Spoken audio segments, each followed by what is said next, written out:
கெடுப்பதுவும் கெட்டார்க்கு சாய்வாய் மாற்றங்கே எடுப்பது எல்லாம் மழை. திருக்குறள். அது கிராமத்தில் சொல்லுவாங்க, பேஞ்சுங்க எடுத்தது மேலே பேயாமல் கெடுத்தது மழை அப்படிங்க. இந்த மழையே இல்லைன்னா மக்கள் மழை எப்படா போய் மழை இல்லை, ஒரு வேலை வெட்டி இல்லைன்னு சொல்லி ரொம்ப சிந்திச்சு ஊரில் பூரா என்ன மழை இல்லை, ஒன்றும் இல்லை, வேலை இல்லை, வெட்டி இல்லை, சாப்பிட்றது கஞ்சிக்கு கூட வழி இல்லை அப்படின்லாம் சொல்லுவாங்க.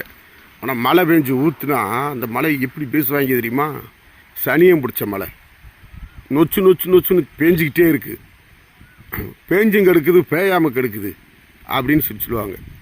மழை அளவாய் பெய்தால் நன்மை, அளவுக்கு அதிகமானால் தீமை. அதனால்தான் கெடுப்பதும் மனுஷனை கெடுக்கிறதும் அந்த கெட்டு போனவருக்கு சாய்வாக மாற்றங்கே. ஐயோ மழை இல்லாமல் பயிர் வாடி போயிடுச்சு அப்படின்னு அந்த போயிடுச்சு பயிர்கள்லாம், திருப்பி அவனுக்கு ஒரு சான்ஸ் மாற்றங்கே, திருப்பி எடுப்பது எல்லாம் மழை அப்படின்னு சொல்லி சொல்கிறாரு.